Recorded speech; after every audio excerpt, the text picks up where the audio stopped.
Ever walked into a room and felt like a fraud? Like one wrong move and everyone's going to realize you don't actually belong there? If that hit home, you're in the right place. Hey, beautiful souls.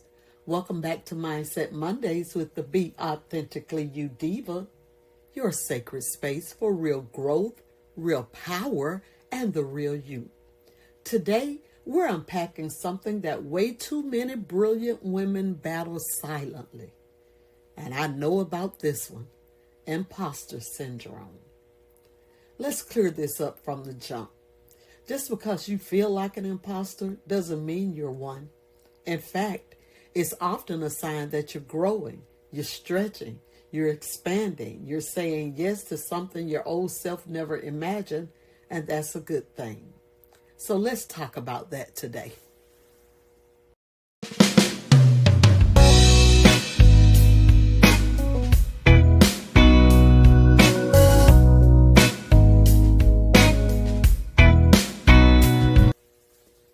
Imposter syndrome isn't quiet. It actually screams. It screams you're not ready, you're just lucky, that someone else can do it better. It screams. But let me tell you something radical. The louder the voice of doubt, the more dangerous your potential to the kingdom of darkness. Why, you may ask? Because your doubt is loud when your destiny is disruptive. The enemy doesn't waste energy attacking what isn't a threat. So if your thoughts are under siege, it's likely because your calling is shaking spiritual ground. Imposter syndrome isn't just mental, it's spiritual warfare, but it's dressed up as self-doubt. See, the enemy wants to silence your voice because your obedience sets other people free. Your boldness activates breakthroughs. Your yes to purpose makes hell nervous. So don't let that loud voice of doubt distract you. It's actually evidence that you're walking in divine power. You're not here by accident. You're not where you are because of luck. You are positioned on purpose. So, why do we even feel this way? Well, perfectionism. If it's not flawless, you feel like a fraud, and that was me all day long. The comparison culture.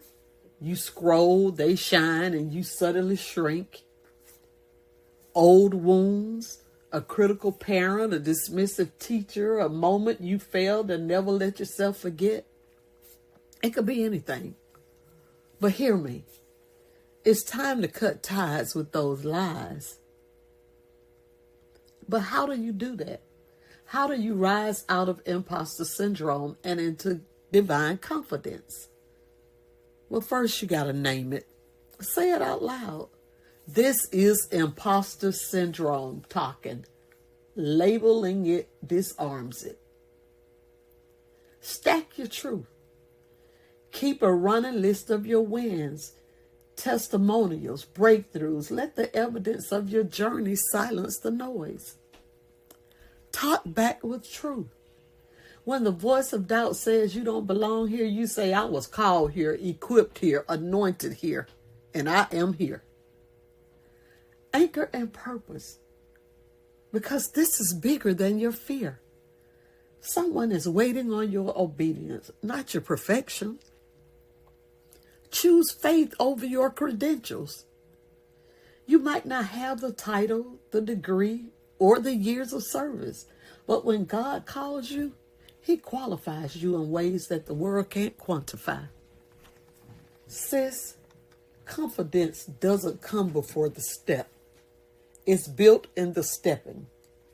You grow by doing, by trusting, by showing up even when your knees are knocking.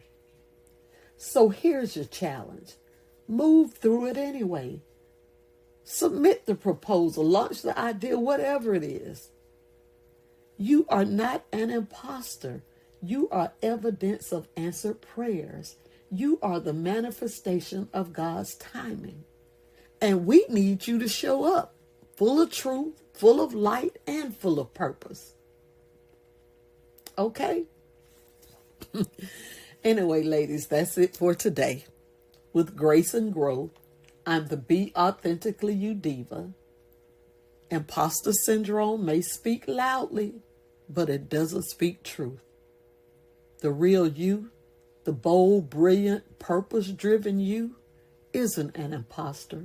She's a divine assignment in motion. And ladies, I hope that spoke to some of you today. Thanks for tuning in. If today blessed you, make sure to like, share, comment, and subscribe so we can keep growing together. I'm the BAuthenticallyU Diva, and I will see you next Monday.